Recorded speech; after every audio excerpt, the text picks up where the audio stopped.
Alright mga kamix, welcome to my vlog. So ito na pala yung aking in-unboxing na headlight. So dito ko siya ikakabit mga kamix. So ito yung nabasag. So kung makikita ninyo, ayan, dito tumama yung sanga ng kahoy, tumama dito.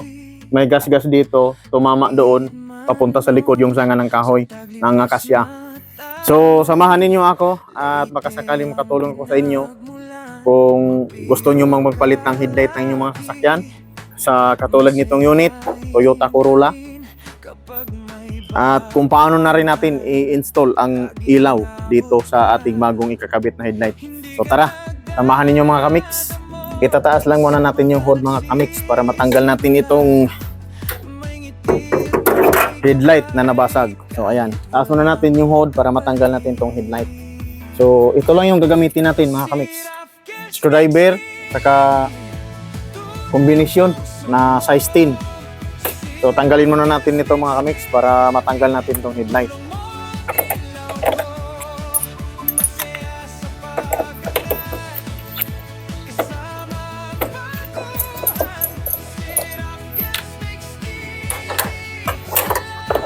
So ito lang yung aking ginagamit na mga kamix. Ayan, screwdriver at saka kombinasyon na size 10. So ito lang naman yung kailangan natin dito sa ating headlight sa pagtanggal. So natanggal na natin dito ngayon. So dito tayo banda.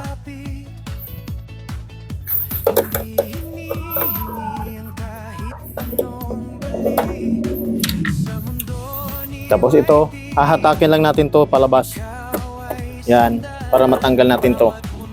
At nandito yung ating patanggalin na lock ng ating headlight.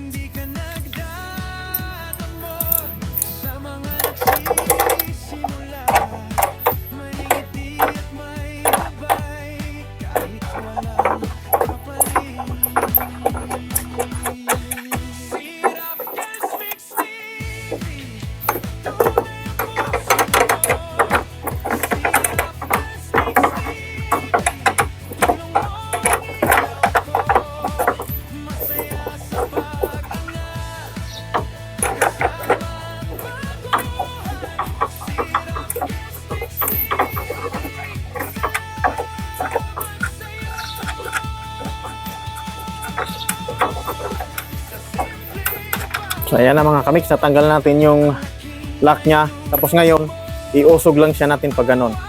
Alug-alugin lang. And then lalabas na yan. So ayan. So ito na mga kamix, lumabas na siya. And then ngayon, tatanggalin muna natin itong connection nitong ating ilaw. Ayan, bubunutin lang natin. Aba. Ayan, natanggal na natin mga kamix. So, ito siya. Ayan, nabasag yung salamin. So, yung ilaw is okay pa naman siya. Gumagana pa yan mga kamix. So, tatanggalin muna natin itong ilaw para ma-transfer natin doon sa bago. So, tatanggalin muna natin ito mga kamix at nang mailipat natin dito.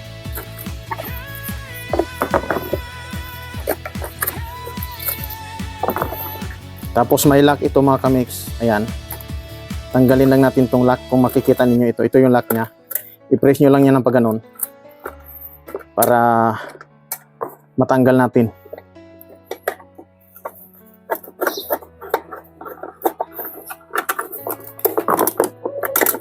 Yun. So ito yung ating ilaw mga kamix. Ayan. So okay pa naman siya. Ngayon.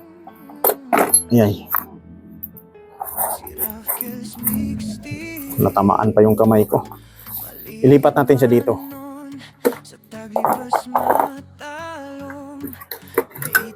Ayan.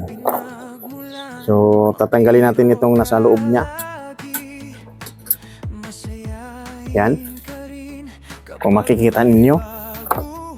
Tapos ngayon, ilagay na natin ito. So, sa paglagay dito mga kamix, hindi kayo maliligaw sa paglagay kasi meron siyang guide. Ayan o, may tatlo siyang parang paa. So, hanapin nyo lang siya na tumapat yung paa niya dito sa loob para mailagay nyo to. Kasi pag hindi nyo to maitapat mga kamix ay tumatabingi. Yan, tumatabingi.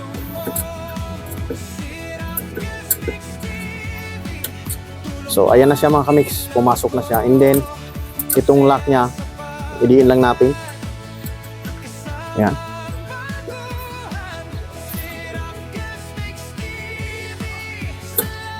So ayan na siya. Nailagay na natin mga kamix. And then yung screw dito ay higpitan lang natin ng konti para hindi matanggal yung spring na naglalak sa ilaw.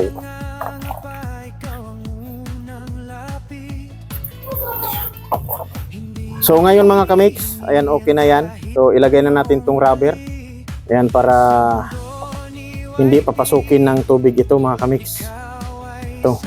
So ngayon, kasi iba na tong ating ilaw na ikinabit, kasi dapat ito ay H4 na halogen. So ang nangyari kasi mga kamix, nagpalit ako ng ilaw. So ito po ay LED lights na siya. So kung mapapansin ninyo, ayan, LED lights na ito, pero H4 pa rin siya. So tatlo yung paa pa rin niya. So ngayon mga kamix, ilalagay na natin itong guma. So lalagay natin siya dito. So ngayon hindi siya papasok kasi iba na yung bulb na nilagay ko. So ang bulb talaga dito na dati mga kamix ay H4 na halogen para magkasya sa dito. So ngayon LED lights na kasi ito mga kamix, kaya hindi ito papasok. So ayan, no. So ngayon ang mangyari, tatanggalin natin ito mga kamix para pumasok siya dito.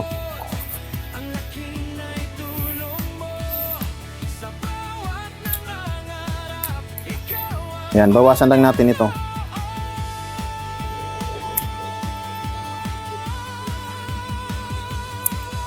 Para maipasok siya natin dito sa ilaw.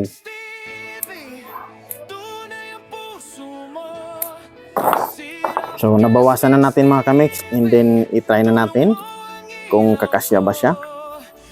So ayan, tama lang. Tama lang mga kamix para hindi siya papasokin ng tubig. So ayan, okay na siya mga kamix. Ayan, so bali ito mga kamix ay meron tong electric fan. Ayan, o, may LEC ito para pag gumana ito, umaandar ito para hindi uminit yung LED lights mga kamix. Ngayon, ilagay na natin itong lock para ma-install na natin.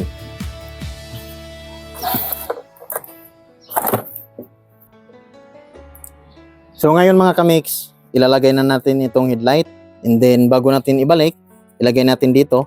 Ayan, ibalik muna natin itong kanyang connection.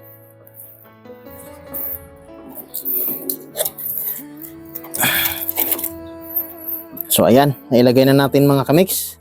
And then ngayon, ipasok na natin ito. So ganito lang din yung forma niya mga kamix kapag ipinasok natin. Yan.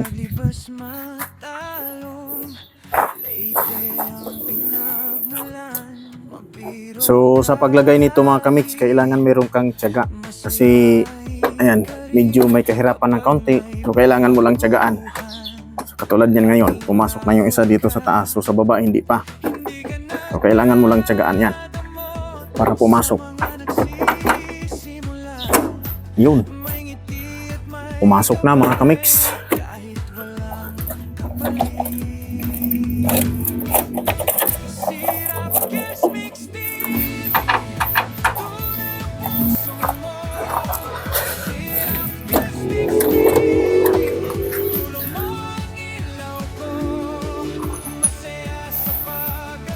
So ngayon, ilagay na natin itong lock niya mga kamix para ma-fix na natin.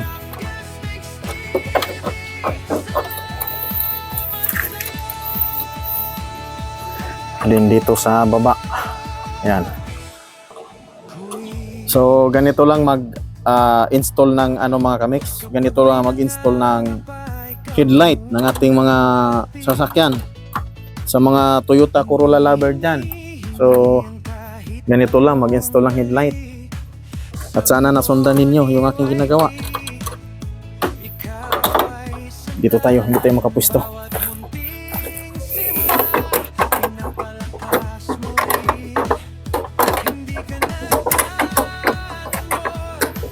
Tapos dito sa taas, lagyan na natin to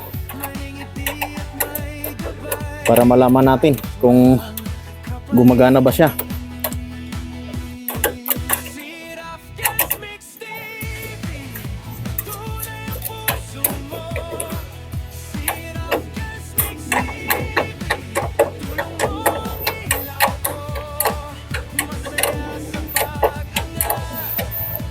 So nakalimutan ko mga kamix.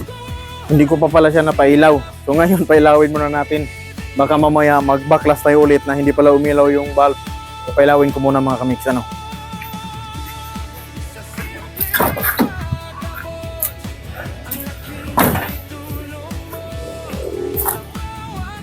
So ayan mga kamix, umiilaw siya. Kung makikita nyo lumiwanag. So hindi tayo magbabaklas kasi umilaw siya.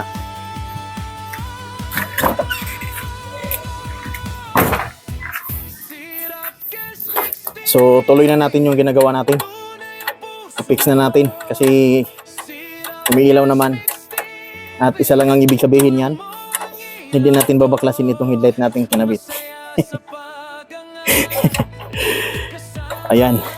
Hindi nisunod na natin ito.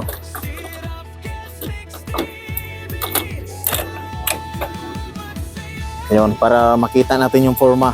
Forma niya, yung forma.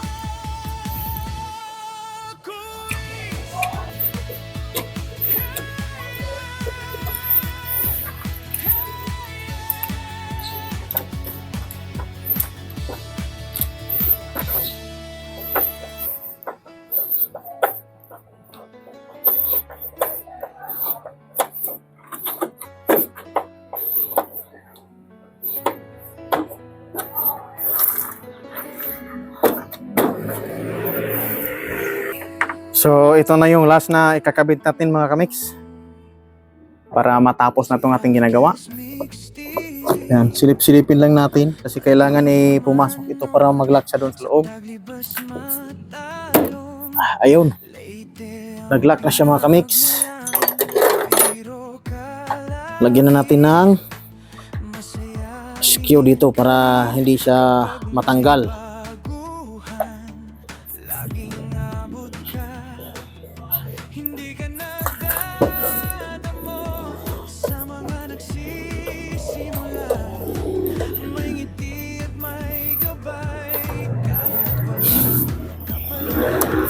So ayan na mga kamix, natapos na po yung ating pag-install sa headlight. So ganun lang pag-install ng headlight mga kamix. So sana sundan ninyo para kung gusto nyo magpalit ng headlight sa inyong mga sasakyan, kung mapanood nyo matong video na to ay magkaroon kayo ng idea. So ngayon, nabuo na natin, pailawin natin, baba natin yung hood.